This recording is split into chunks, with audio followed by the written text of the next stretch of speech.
You say mental illness should not be a disqualifier from having adoption, but that's not true. You wouldn't want schizophrenics, psychotics, people like this be able to adopt children. Because they're dangerous. Nothing Dangerous about having social gender contagion. dysphoria makes you dangerous It's a to social children. contagion. That's what makes it dangerous. But if it's just all about my freedom, tell me why it is that you think that 8 men should not be able to adopt a child. Most people wouldn't place a child into that scenario. This is when you know that they're trapped. It's like, well, that never happens. Yeah, but Brad, would it be wrong? We've got another op here. We've got Brad Palumbo, who recently, let's just have a look quickly because we've got this. Now, while we've got it pulled up here, I type in Brad Palumbo, Andrew Wilson, and look what he's been trying to do recently. Red pill guy. Andrew Wilson's insane meltdown goes viral, and Brad's got looks like he's, that face that he's pulling looks like the kind that he would pull when he's doing his recreational activities that he likes doing. He's got the sunken eyes, Brad Palumbo. Very sunken eyes. Got that gaunt, sunken look about him, hasn't he? Anyways, 37K views. He thought he'd try and jump into the fray, and he thought he'd try and capitalize off of this incident, but it really didn't go well for him. And you got to be careful doing that sort of stuff because it really can come back to bite you on the ass, and not in the way that Brad Palumbo would like. You know, not in the way that Brad Palumbo would like. All right. So Andrew Wilson and Brad Palumbo here. The topic of the debate was, should adoption be legal? This one was an absolute brutality if you've never seen it before. So let's get into it. Introduction before we get into this and I start asking questions, and then you guys can go back and forth. Brad, if you wouldn't mind, go ahead and introduce yourself. And literally no one cares. Evil. I'm just saying to the planners people from is a violation of change it. It probably allowed question. So pretty much reformed journalists in terms of our politics, right? I mean, every state in America allows people to adopt, and I don't really see that changing anytime soon. I actually think that if politicians who were against it did try to change it, it'd probably get struck down as unconstitutional anyway, as a violation of the Equal Protection Clause if they tried to ban people from adopting. But I think it's an interesting conceptual debate, and I understand that there are people out there who aren't on board, even though I think a vast majority of the public is perfectly fine with this. And I want to just make the case to folks, right? I'm not saying it makes you a bigot, it makes you evil. I'm just saying I think you're wrong, and here's why. So the first question is, who gets to decide? Over here, we have, in a situation like this, right, we have the adoption agency or the birth parents who have decided they want to adopt their child. These are the people entrusted with the child's welfare to a couple of 2 men, 2 women, whatever you have you. And then we have this couple that wants to adopt the child. And then we have random people in other parts of the country. So we have 2 parties who are in total agreement that this is what's best for everybody. Then we have random people like Andrew halfway across the country saying, but you forgot to ask me. Well, nobody really needs to ask you, right? Because part of freedom is that people get to live their lives and arrange their families in ways that you might personally disagree with.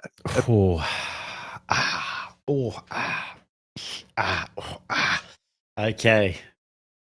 Sets the tone for the debate. I haven't watched this one in a good year, but now it's all coming back to me. Now it's all coming back to me. People can arrange their families and adopt children in any way they want, and no one needs to ask you, Smokey Man. Nobody needs to ask you because they can do what they want because of my freedom. Can they do whatever they want? We're going to find out. Thank you, Gorilla Biscuits, gifted another membership, and 5. Thank you, sir. Much appreciated. In the same way that you want the freedom to raise your children in the way that you see fit, even in ways, I mean, I don't know anything about Andrew, I'm not saying him specifically, but say very religious people, right? There's lots of folks in this country who think that the traditionalist religious way of raising a child is somewhere between delusional to harmful. Should you still be free to raise your kid as you see fit? I think so. But if we want to start... You mean in a 2-parent household, in communities, going to church, having respect for their parents, this sort of thing. Delusional. If we Yep, want to you're start true. playing this game, it's not gonna. I don't think it's gonna. It's a can of worms that people really want to open. The state right. deciding who's allowed to have a family and who doesn't. Well, we are going to open that can of worms at least for the next half an hour. Your 2 minutes is up. Thank you, Brad. Andrew, if you wouldn't mind, introduce yourself and make your opening statement. Yeah, my name is Andrew Wilson. I'm the host of The Crucible. I'm a political commentator, debater, and satirist. Appreciate you guys having me on. I appreciate having this debate with Mr. Palumbo. Thanks for having me. I'm sure it'll be a bit contentious, but I don't take anything personally, Mr. Palumbo. Into the opening statement, what really matters here is what we as a society want to promote for standards and normalcy. Obviously, I'm on the opposite side of Mr. Palumbo on this. My opponent uses a libertarian standard of do as thou wilt, and I use a standard of Christian ethics.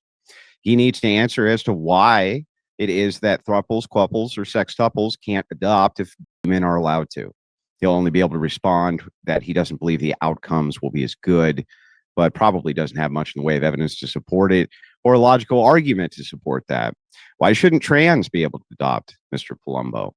In fact, basically, who can't adopt in your worldview as the, well, geez, it's all about my freedom and it's all about my libertarianism.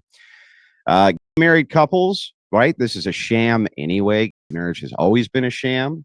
It's not a religious institution, and so that's what makes it a sham. Who cares if you have a contract with the state? You're an anti-statist, but move towards having state contractual marriages, which is insane. It's abhorrent to the church and Christianity, not to mention 75% of people support open marriages, which is contrary to marriage, and some half of who are married are in an open relationship, which is also insane and shows that it's a sham. Sexuality also is as much of a social contagion as transgenderism is. By your own logic, this must be true, as you believe transgenderism is a social contagion. And you also go on to say that the sociological institutions have been completely infiltrated by pro-sexual advocates. And this is why they can't make any of their studies or data work out to be true. I don't know why it is that that's only true for transgenderisms, but not, or transgenders, but not for sexuals. I would love to hear an answer for that as well. So as we dive into this, I can't wait to hear why it is that we just absolutely must destroy the normalcy of American marriage, of marriage in general, under a Christian ethical purview, so that basically people can get designer children. That seems insane to me. Andrew, your 2 minutes is up. Thank you for your opening introduction. Brad, is there anything there that you'd like to respond? He did ask you a question there specifically. Is there? Here we go. So what we've got here, guys, is Brad Palumbo arguing for marriage, and he made the critical error in the start of saying people can do whatever the hell they want. No one needs to ask you Christians, because you Christians are delusional. Whatever they want. Careful. Anything that you would stop at? Transgenders, for example, would you prevent them from being able to adopt? Oh, absolutely not. Of course not. No. No. Wow. What about sextuples or quintuples? Why not have why can't 8 men who have orgies every night adopt a child, Mr. Palumbo? So, well, having orgies every night has no bearing on this. If straight people have orgies every night, would you then no, it's no, not I would something not. I would not intrinsically let tied to 8 gay people. Yeah, I wouldn't let 8 heterosexual people adopt one child. Would you? Would you? No, I don't think so. Why not? Ooh, ouch. Why not? Because I think the evidence is very clear. No, there's no evidence. Where's the evidence that 8 heterosexuals who adopt a child is bad for the child, or that 8 homosexuals who adopt a child is bad for the child? Show me any evidence. Because a 2-parent household is very clearly shown to be the best way to raise. What about 3? What about, sure, maybe if you had 8, actually, then you could have 8 times the nurturing. What's wrong with that argument? Is a child. No. Wait. Yes. This is bias in the studies. Mm-hmm. Just because it's studied only in a 2-parent idea because of monogamous relationship doesn't mean that that's actually better or worse. The question becomes, if you logically are saying to me, Andrew, must be able to adopt, and the reason they must be able to adopt is because of my freedom And who are you to tell me who the hell can or can't have a family? Who the hell are you to say who can or can't have 8, 9, 10 people adopt one child? Who are you to say that, Mr. Palumbo? Let me jump in for just a second, Brad. I want to point something out. That the DSM is the standard classification of mental disorders used by mental health professionals in the United States. Transgenderism is listed as a mental disorder, but you think that it would be okay for transgenders to adopt, even despite knowing that they are classified as having a known mental disorder, a dysphoria? Yeah, of course. We don't ban people who have some form of mental illness from adopting. What? Why would we ban, again, you think people couples? with anxiety shouldn't be allowed to adopt? You think people with depression shouldn't be allowed to adopt? This isn't something that is ever applied as a standard. Who has some form of mental illness? I mean, that's like a third of the country. I don't know the exact number. It's a huge swath of the population. And it doesn't mean they're dangerous or unfit to be parents in any way. And the other thing, too, to say they have a mental illness is a little more complicated than that. Gender dysphoria is a mental illness. Correct. Nobody really disputes that. But gender dysphoria is not the exact same thing as being transgender. Well, if it's just a claim to self-identification, then it's meaningless. It becomes an infinite regress, so it's dismissed anyway. We're talking about gender dysphoria. Most people I would consider to be transgender most certainly have it. And not only that, it is most certainly a mental illness. There's no doubt about it. You say mental illness should not be a disqualifier from having adoption, but that's not true. Clearly, you wouldn't want schizophrenics, psychotics, people like this to be able to adopt children because they're dangerous. Well, that's right. Because they're dangerous. Why do we want the nothing dangerous about having social gender contagion? Dysphoria makes you dangerous. It's a to social children. contagion. That's what makes it dangerous. But that we'll leave that aside for a second. Let me ask you again. If it's just all about my freedom, tell me why it is that you think that 8 men should not be able to adopt a child. If the laws sufficiently change so that you can have a polygamous relationship and polygamous marriages, and in some states they're already moving towards that, why shouldn't they be able to adopt, Mr. Palumbo? Well, I think the truth is that most people wouldn't place a child into that scenario. So this is when you know that they're trapped. It's like, well, that never happens. You know, that never happens. We've never seen that before. This doesn't happen. Yeah, but Brad, would it be wrong in your worldview? Would it be wrong? Because people can do whatever they want, right? They can, you know, if they're a throuple, if they're maybe even a kitty litter, right? Is that what they call them? Or a litter of puppies? If they're a litter of puppies, you know, they all like are fairies, and they all think that they're puppies, and they are a whole litter. Could you adopt a child into that, like a litter of fairies? Most adoption, if I was running an adoption agency, I don't think that I would adopt out to somebody. If you're asking me, should it be completely illegal? I don't know that it should, but I don't think that people would really choose to place, because these are the people who are entrusted with children's welfare, right? Who run adoption agencies, or the parents who are giving up their child for adoption. They're trying to choose what they think is going to be the best home and family for their child. And I think they should have a lot of latitude in that. And I think very few people would want to adopt their child into these 8 organizations, people homes. Well, these organizations use the same standards of sociological metrics, which you yourself reject as being completely corrupt, being completely infiltrated and corrupt by leftist propaganda. They use those same metrics to decide where a child goes or doesn't go, or there wouldn't be adoption to begin with. They use those same metrics to do that. Are you just saying any studies? The same organizations. Any studies are illegitimate or flawed. No, that's your standard. No, it's not. Like to, You're just evidence, making something up.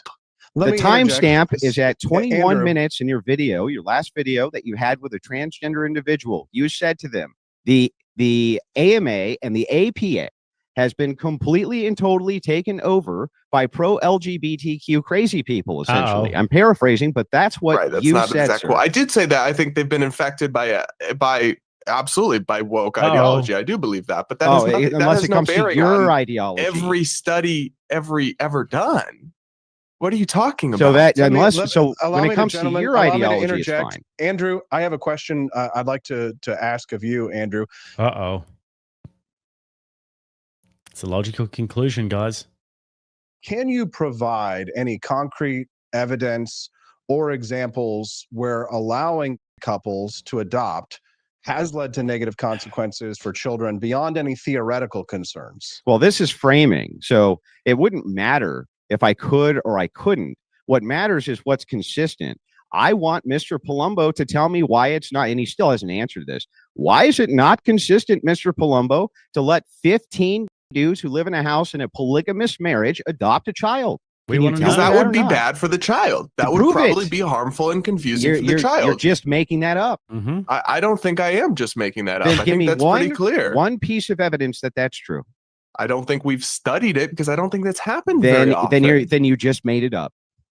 Well, we have very clear evidence that it is not harmful for children to be raised by same-sex parents. Extraordinarily clear evidence. Hundreds of thousands of people have been raised by those parents lovingly, and Your have turned standard out is not to harm reach for this. just the same metrics, and in fact, in some cases, better metrics than average, because the subsection of the community that seeks to adopt is only a small subsection of the community, and it's people who are very family oriented. It's people who want to raise a child. It's people who have good financial resources typically, and so the child generally has a lot of opportunities and does very well. So Your standard is completely and totally arbitrary here. You said in the beginning, your literal open statement is, Andrew, it's none of your business what people do with their family dynamic. It's not. The best thing about America is that we're free, and we're free to have whatever family dynamics that we want to have. So if you don't have evidence showing that 15 gay men adopting a single child is actually contrary to the health of the child, then why is it why are under you so this insistent standard? on talking about something that Let me finish. isn't Hang on, happening? I'm almost done. Just let you make your point. Why is it that you can't be consistent and just say, listen, Andrew, it's okay for 15 men to adopt a child? I have no evidence to the contrary. I have no evidence that they shouldn't. And that's what freedom's all about. Well, because I think that you would need to, basically the burden is on you to prove that something should be prohibited, that people's right to form a family should be denied. And so to prove that, you would have to show evidence that that is very harmful, and it's not just happening. Destroyed your own argument, sir. No. Yeah, you just said what you're saying doesn't make any sense. you just literally said in order to stop 15 men from adopting a single child, that you would have to show evidence. The burden would be on you to prove that there's some negative connotation towards that child. So, Mr. Palumbo, right this second, absent that evidence, it should be fine for them to do, right? Well, there's a difference between fine and illegal, but I don't know if you would make it illegal. I love this because he just sort of chips away at it, you know. He just chips away at it. And now it's to the point, well, you know, maybe it's, you know, there's a difference between it being fine and it being illegal and this sort of stuff. He doesn't really want to engage with it because, you know, his libertarian worldview, everyone can basically do what they want with their kids. So if these 8 dudes who have orgies every night want to adopt a kid, then, I mean, love is love, bro. Love is love, man. Love is love. Unbelievable. Palumbo has a bundle of sticks face. Says, we talking about women? Yep. Yep. Legal. Here's the thing. If it ever starts happening, this is some kind of fantastical notion you've conjured for rhetorical purposes, which I understand is part of an argument. Nope. There was a 3-way marriage and they adopted a child, sir. But so we went from 3 to 15. You're off by a factor of 5 there. How many? Where should we draw the line? Should it be 5? Should it be 4? So 3 is okay, again, we're but not talking about something 16. that's never actually happened. I'd like to. That's fine. I'd like to move on from this the hypothetical because it seems we're getting stuck on it. And very briefly, I just want to reintroduce our guests who are joining us live right now for those who will be allowed regular. My next question here is for Brad, and the question is related to our belief in free markets and deregulation on this question of adoption. Right? Don't you think that it's possible that the more we deregulate things like adoption, that children are essentially being commodified to a certain extent, right? Some people are saying from the traditional conservative community that they don't believe that couples should essentially be allowed to buy babies, right? So you do believe in some sense of regulation, at least some kind of government regulation of the adoption market to some extent. Is that correct? Where's your evidence, though, Brad? Well, so that has nothing to do with adoption versus straight adoption. Adoption costs money, right? And so if a straight couple is adopting or a gay couple is adopting, money is being spent to compensate for the adoption. The question of whether or not you are buying or selling a child, I think, is a little bit of a red herring, but it really has nothing to do with gay people versus straight people, because it has to do with just adoption. Are you against all adoption? That's an entirely another conversation that I guess we can have. It begs the question then, of course, that if there are government rules and standards for who can adopt, then it does open the door for there to be restrictions, such as if someone like Andrew Wilson were to vote on it, preventing couples from adoption. There should be some rules and laws regarding adoption, correct? Right, and they should be focused on the health, safety, and well-being of the child. Right. Yeah. I mean, I'm not saying that we should have black markets for babies, bid who wants this baby more? $50, starting at $50. Like, no, we should have a regulated and orderly adoption system that should be open to all fit prospective parents. And that includes a whole lot of gay and lesbian people. I mean, hundreds of thousands of children have been successfully raised by couples or lesbian couples in this country. I know some of them personally who wouldn't have it any other way, who are thriving and doing great in their lives. Yeah, I mean, I knew a few kids growing up as well that had two dads or something, and they got relentlessly bullied for it. And that's just one side effect of it. You got two dads. I mean, they just got relentlessly bullied for it. Wouldn't wish it upon my worst enemy.